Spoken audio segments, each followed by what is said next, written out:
What's up, everyone? We hope you had an amazing weekend, and it's now about that time to jump right back into the markets. We are currently at all-time highs right now, and there was a lot of big movement in both directions last week, and this week is set to be no different.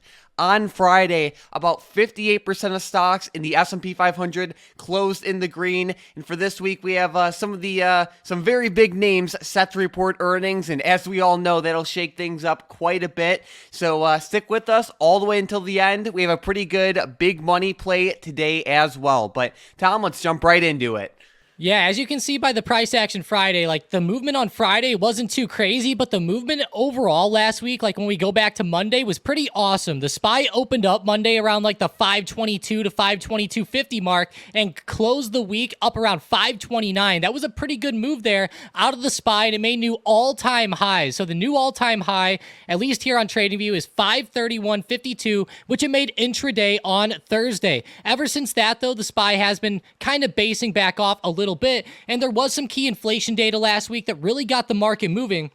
And looking at this week, Mike, there is more craziness coming in, and I want to go straight to the earnings chart here because everybody's going to be looking at NVIDIA's earnings on Wednesday and after hours. I will say this, for the rest of the week, there's not too much. You know, you do have Zoom on Monday and after hours, Lowe's, AutoZone, Target, but the main thing I think people are going to watch is NVIDIA and Snowflake. But Mike, NVIDIA has been one of the craziest stocks over the past few years, and especially over the past like year to 2 years. Whenever you go to a daily chart, and you start to just see the scale of which NVIDIA has ran up, it's pretty nuts. Like if you go to the low, around the lows of 2022, up to the high, 790% plus, almost hitting the 800% mark, Mike. Like if this ends up breaking out with these earnings up to like 1,000 or something, it will be up over 800%. So that is awesome to see with NVIDIA. But at the same time, these earnings are going to be hard to beat, right?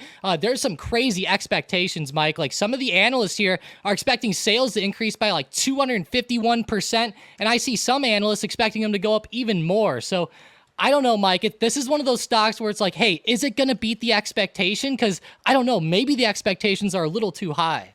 And one thing that's more important than anything else is whether it beats expectations or it doesn't, is that this stock has so much power on the S&P 500 or market as a whole, as it accounts for over 5% of the S&P 500's total weighting just by itself, let alone like the sentiment factors it has to do with the market. Like the results of NVIDIA's earnings report will be extremely important, not only directly for the S&P 500, but also for like the sentiment associated with it. For example, if NVIDIA tanked lower, how do you think that would affect sentiment for the rest of the market and just for, everyday price action? It would definitely make a pretty big impact. And at the same time, if it were to blast higher, that could start, the euphoria continuing to expand, I guess you can say, if that makes sense. But either way, this NVIDIA earnings report will be a big one.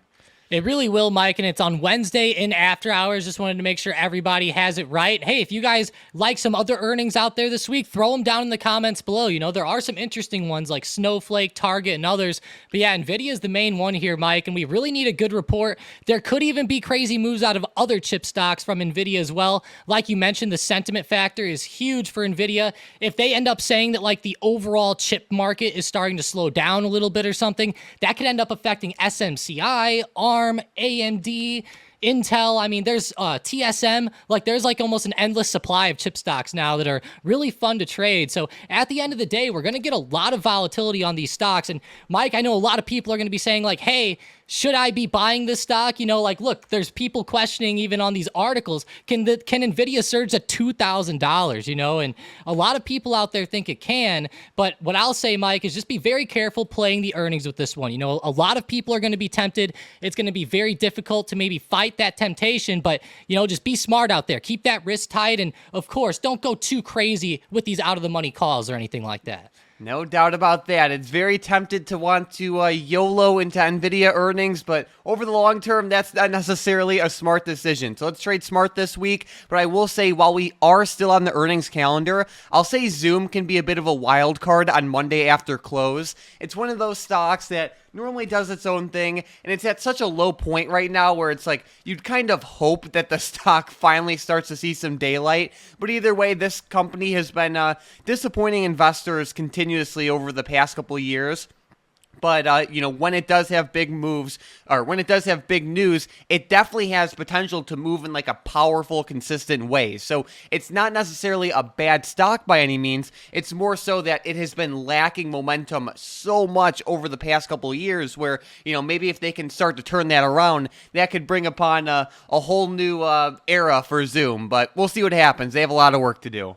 Yeah, I mean, I like Zoom quite a bit down here. It's one of those stocks, Mike, that like whenever you go and you look at the fundamentals of Zoom, you're like, how are they not doing better than some of these other companies out there, right? Like you see some other companies, but the sentiment factor and just the hype overall can be a big thing. Hopefully these earnings can get this stock back up towards the top of the range, Mike. It's been stuck down here for a while. Around 59 to 60 is a major support. There's been tons of bounces there. There's also a major resistance up around like 74 to 75. If it could start to get back up there in the short term, some of these options will start to do fantastic. And of course, I'm not saying to play the earnings on Monday, but who knows, maybe the move following, we could catch some pretty good moves. And you can see times in the past where Zoom has went on some pretty big runs following these earnings. No doubt about that. Like this stock knows how to move, whether you look at the swings on just like a monthly basis, or even if you were to go way back all the way to 2020 and 2021, this stock has had quite a lot of crazy movement. It's just been like a sleeping giant over like the past couple of years. But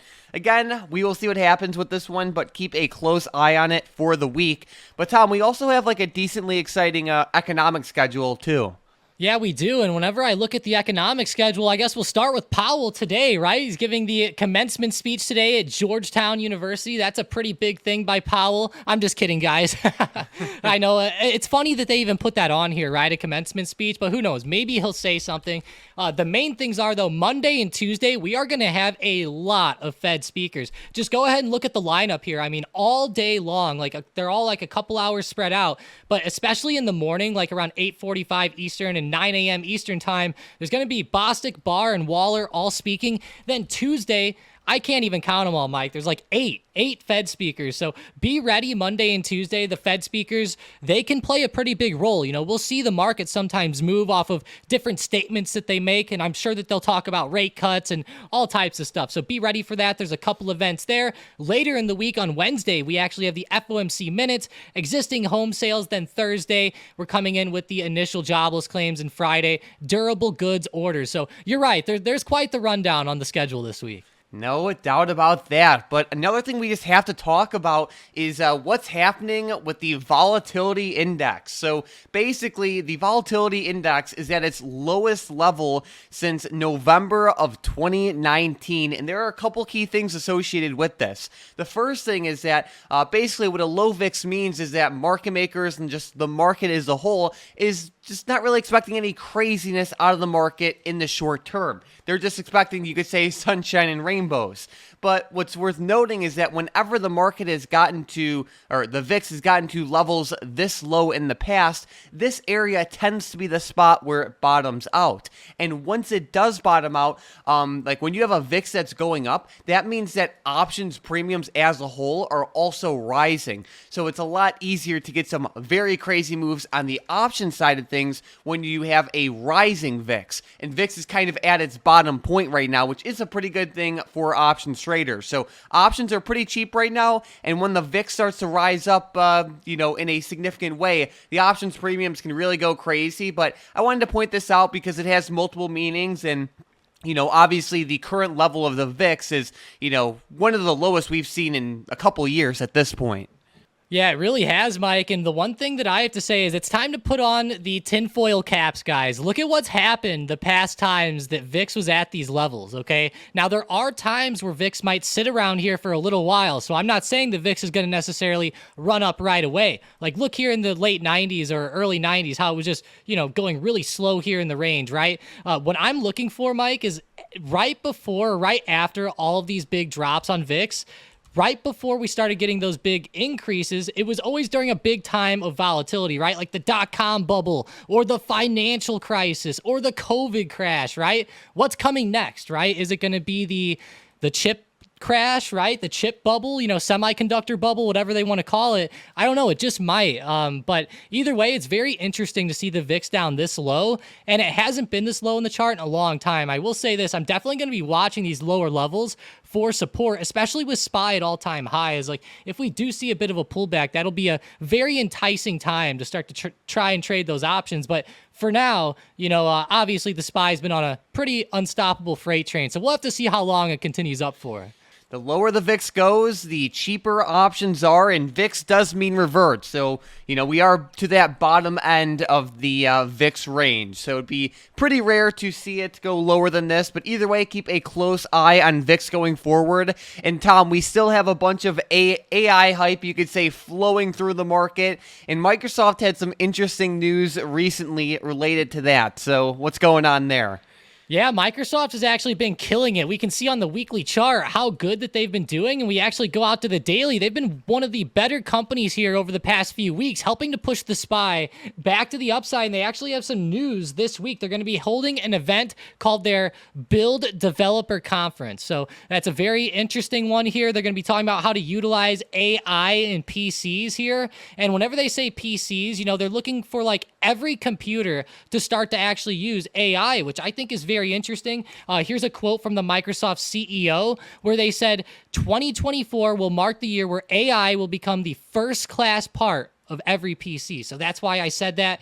They're really looking to get this going, Mike, and I don't know exactly what they're going to announce, but they have a whole bunch of stuff that they've worked on, whether, you look at like ChatGPT and etc. with OpenAI. There's been a lot of stuff that they've been doing lately with AI in general. So that's going to be a big deal at this conference, Mike. Hopefully this can help boost the stock up even more and help the market out a little bit.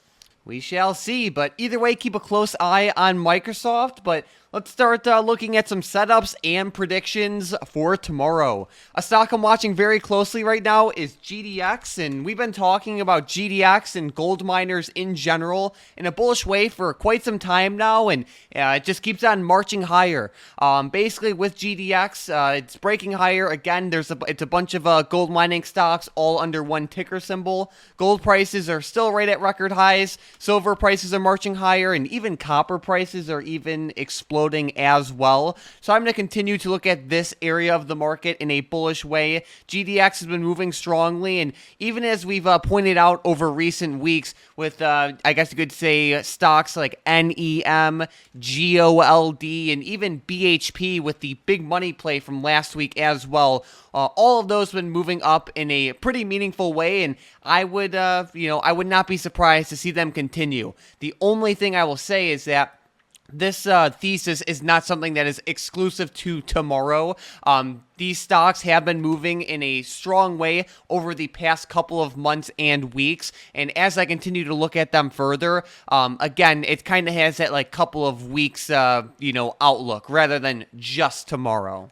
Yeah, and I wouldn't be surprised if it did good tomorrow, but I definitely feel you there, Mike. Like the momentum here lately has been awesome, but there has been like a lot of chop mixed in, like it goes up and then staircases down for a couple days before finally breaking higher. But time flies, doesn't it? Like it's actually been a few months now since we've been looking at these stocks off of lows, and like look at this GDX big money play back from March 4th. Like I don't know if you could almost get a better entry than down there, right? Like some of these big money plays lately have been awesome, so I'll definitely keep gold hold on the radar. With my first play, I'm looking at Tesla here, and I'm actually looking at it up. I like it on the daily quite a bit, and I like this solid resistance here at 180. I will say, though, like, if it doesn't break 180, then I'm not going to look at it too hard. We need to see a good push up through 180 with Tesla this week, and then I will start to become a little bit more bullish in the short term. If there isn't a breakout, then I will look at it down a little bit more, but this 180 area is huge. Look at this on Friday on the book map.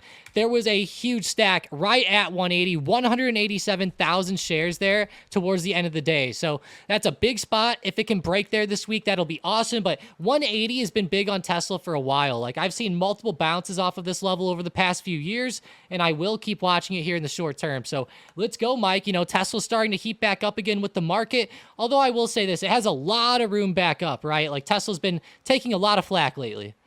No doubt about that. Another stock I'm watching pretty closely is KTOS. Again, we talked about this one quite a bit last week, and it keeps on marching higher. It's now past the $21 level, and it's getting closer to resistance around $21.50. That is a very key level up ahead, so that will be pretty exciting for this stock. Either way, there was a big money play with this one with the 20 strike calls that expire on July 19th. I really like the setup there, and the stock has been moving in a pretty strong way, and it's one of those stocks that when it trends, it normally lasts for a couple weeks to a couple months at a time. But the main thing with this one is that I'm continuing to look at it in a bullish way. It has a couple week to a couple month outlook, and that $21.50 resistance area up ahead is the key level to watch. It really is. That's a big spot up there. I hope that it can get through again, but that's going to definitely be a tough one to break. But hopefully it does. You know, it's been moving very well. And I will say this, Mike, I keep thinking it's going to slow down a little bit, and this just does not. Like, KTOS has been one of the better defense stocks here in the short term. So I love to see it. Love to see another big money play out there.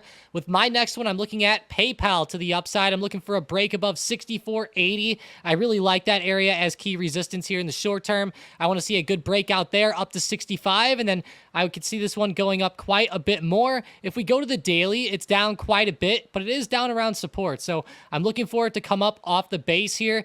Zoom reports earnings in after hours. For some reason, Zoom and PayPal, they've been really stuck down here. So hopefully they can start to, you know, dig themselves out here in the short term. All right. Well, let's jump right into today's momentum plays. And with the first one, we have ExxonMobil to the upside. ZOM, one of my favorite oil stocks. Go ahead and make them break above 120. I have that as key resistance. All right, with the next one, we have Coinbase to the downside, and it is fighting this $200 support area. It really is. I'm just going to use that. You know, if it breaks under 200, I'll look at it down. If you want to look at more of like a quick scalp down to the $200 level, then I'll look for a breakdown below 205 for a quicker scalp. But I would say mainly you want to see 200 break. All right, sounds good. And then with the last one, we have Meta for both directions. Meta's been wild. It actually fell quite a bit, which, considering how much the market went up the last 2 days of the week, or 2 to 3 days, I was pretty surprised. But if they fall under 468, then I'll look at downside opportunities. If they end up breaking back above 476, then I will go ahead and look at bullish momentum. Sounds good. So we have the upside level for a potential break higher, and then we have the downside level for a potential break lower. That's for Meta. Don't forget about the downside level with Coinbase, and then the upside level with XOM. But either way, these three stocks are on watch for potential day trades tomorrow. If and only if they break through the levels Tom listed, we are looking for strong, powerful, consistent price action with these stocks. And if they do not have that, then don't feel the need to play them. It's better to take no trade rather than a bad trade. The more momentum and the better the price action, the better the setup becomes. But Tom, I think it's now about that time for today's $1,060,000 big money trade of the day. And we are looking at ticker symbol PENN. So on Friday, the big money put a little bit over $1 million into the PENN 15 strike calls that expire on September 20th of 2024. Penn is one of those stocks that has been struggling quite a bit over the recent years, and it's starting to hold its ground a little bit. It reported earnings just a couple weeks ago, and it has been holding this $15 to $16 area in a strong way. The big money bought the 15 strike call option, so they're already in the money. They have the September expiration, so they have a little bit of time to them. It's a decent sized big money play coming in at around $1 million, and it's a very interesting setup. We have not seen a big money trade with Penn in quite a while, and these call options are already in the money, so this is a pretty aggressive trade here. Yeah, it really is, and I like the $1 million mark here as well. It's a pretty big money play. It's not like just a couple 100,000 or anything like that. It is the 15 strike calls, like you said, in the money, quite a bit too. So I like this. They're probably looking at it on earnings. It's having a pretty decent dip back to the upside here. Like people are buying up the dip there from those earnings, and it's actually looking pretty good back to the upside in the short term, in my opinion. I will say this though, over the long run, Penn probably has a lot to work out. But, they did do the Bet ESPN deal. I thought that would help them out a lot more than it did in the short term. Apparently, that did not, go over too well here as of now. But who knows? Maybe over the next year, 2 years, they can start to get back up a little more. But yeah, Penn Gaming, it's been a stock that has been very underwhelming the past couple of years, but I could see why the big money's longing it now, and I could see people starting to buy this up this summer, and especially like with the NBA playoffs and everything going on, I think it could start to do a lot better here in the short term. All right, we shall see. But either way, keep a close eye on this one going forward. The big money is getting in at what seems like a low level. And again, they're getting pretty aggressive with the strike price as it's already in the money and it has some time to it. But keep a close eye on this one going forward. But Tom, we're right at all-time highs for the S&P 500. We have NVIDIA earnings set to report this week. We have the FOMC minutes. The VIX is at lows of you could say 2019, and I think this week is definitely going to be an exciting one. Guys, let's remember to trade in a smart way. Let's follow the money. Let's have stop losses and respect them, and let's only take trade setups if they're actually good. So many people get so caught up in, just wanting to place as many trades as possible, but that's not necessarily a smart thing to do for multiple reasons. It's like there are only so many grade A setups on any given day, and, just the more you trade in general, I guess you could say the less you prioritize quality over quantity. But either way, let's make this week a great one. If you are new to the channel, consider demolishing that subscribe button to get our videos recommended to you more often. In every single video, we cover the most important things you need to know about the market, charts you won't find anywhere else, and just, good things to be aware of. And we get all this done in like 20 to 25 minutes or less, most of the time at least. And then one final thing is we want to give a giant shout out to today's member of the day, CLPZ Baller in the Stocked Up Discord. They had a great day or great week last week, and they've been active for a couple months now. So huge shout out to you, CLPZ, and keep up all the great work there. And besides that, thank you all so much for watching, and let's make this week a great one.